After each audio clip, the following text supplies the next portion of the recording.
അപ്പോൾ നമ്മളിന്ന് ആവോലിയാണ് കറി വയ്ക്കുന്നത്. കഴുകി വൃത്തിയാക്കി മഞ്ഞൾപ്പൊടി ഇട്ട് വെച്ചിട്ടുണ്ട്. അതിനാവശ്യമുള്ള സാധനങ്ങൾ പച്ചമുളക്, ചുവന്നുള്ളി, ഇഞ്ചി, വെളുത്തുള്ളി, കറിവേപ്പില, കുടംപുളി. അപ്പോൾ നമ്മളിതവിടെ ചട്ടി ചൂടായിക്കൊണ്ടിരിക്കുന്നുണ്ട്. കടുക് ഉലുവായിട്ട് പൊട്ടിക്കാം. കുറച്ച് കടുക്, കുറച്ച് ഉലുവയിട്ട് പൊട്ടിക്കാം. അപ്പോൾ നമ്മുടെ കടുക് ഉലുവയും പൊട്ടി തുടങ്ങിയിട്ടുണ്ട്. അതിലോട്ട് ചുവന്നുള്ളി, ഇഞ്ചി, വെളുത്തുള്ളി ഇട്ട് കൊടുക്കാം.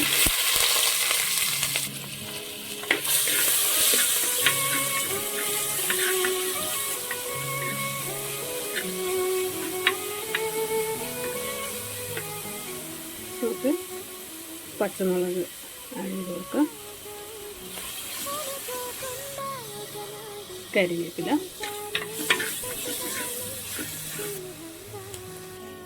നമുക്ക് അതിന് വേണ്ട മുളക് പൊടി ഒരു 4 സ്പൂൺ എടുത്തിട്ടുണ്ട്.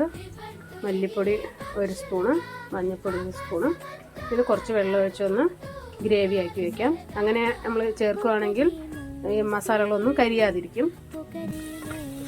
നമ്മളുടെ വെളുത്തുള്ളി, ഇഞ്ചി എല്ലാം ഒന്ന് വഴന്ന് കഴിഞ്ഞിട്ടുണ്ട്. നമുക്ക് ഇതിലോട്ട് മസാല ചേർത്ത് കൊടുക്കാം.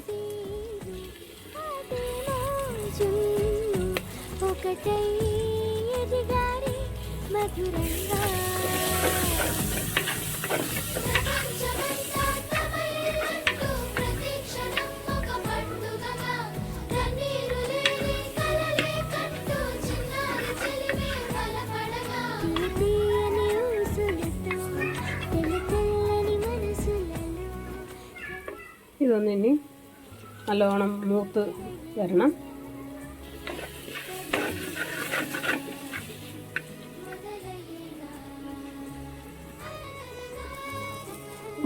നല്ലോണം മൂത്ത് എണ്ണയൊക്കെ തെളിഞ്ഞ് വന്നിട്ടുണ്ട്. നമുക്ക് ഇതിലോട്ട് കുടംപുളി ചേർത്ത് കൊടുക്കാം.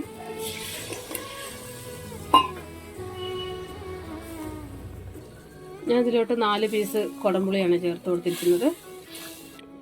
ആവശ്യത്തിനുള്ള കുറച്ചും കൂടെ വെള്ളം ഒഴിച്ചു കൊടുക്കാം. ആവശ്യത്തിനുള്ള ഉപ്പിട്ട് കൊടുക്കാം.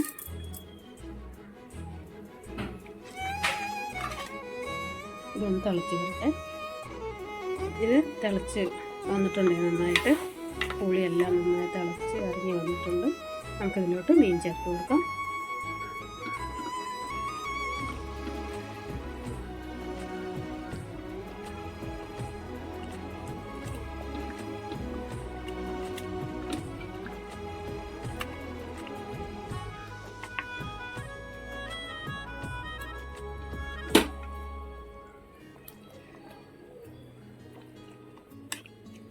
എല്ലാ മീനും ചേർത്ത് കൊടുത്ത് ഒന്ന് ഇളക്കി ഒന്ന് അടച്ച് വയ്ക്കാം. നമ്മളിത് തേങ്ങാപ്പാൽ ഒഴിച്ചാണ് വയ്ക്കുന്നത്. അപ്പോൾ നമുക്ക് കുറച്ച് തേങ്ങാപ്പാൽ എടുക്കാം. തേങ്ങാപ്പാൽ എടുക്കാൻ കുറച്ച് ജീരകം, 2 ചുവന്നുള്ളി ഒന്ന് മിക്സിയിലിട്ട് അരച്ച് പാലെടുക്കാം. അപ്പോൾ ഞാനിങ്ങനെയാണ് പാലെടുക്കുന്നത്. ഈ അരിപ്പിയിൽ ഒഴിച്ച് അങ്ങനെ അരച്ചെടുക്കാറാണ്. അപ്പോൾ നമുക്ക് ഇത്രയും തേങ്ങാപ്പാൽ കിട്ടിയിട്ടുണ്ട്. ഇനി നമുക്ക് ഇതൊന്ന് നോക്കാം.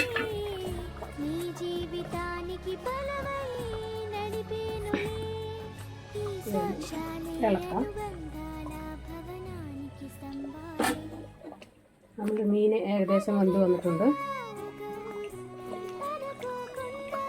മീൻ വെന്ത് വന്നിട്ടുണ്ട്. നമുക്കിതിലോട്ട് തേങ്ങാപ്പാൽ ഒഴിച്ച് ചേർക്കാം.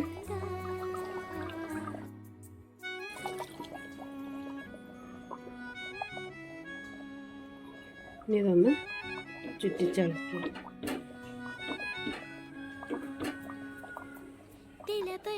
അപ്പം ഇത് തേങ്ങാപ്പാൽ ഒഴിച്ച് സെറ്റായിട്ടുണ്ട്.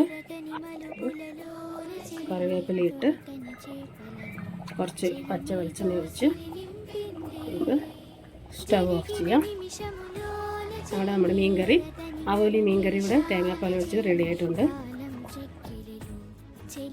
അപ്പോൾ എല്ലാവരും നമ്മുടെ മീൻകറി ഒന്ന് ഉണ്ടാക്കി നോക്കണേ, ഒന്ന് ട്രൈ ചെയ്യണേ.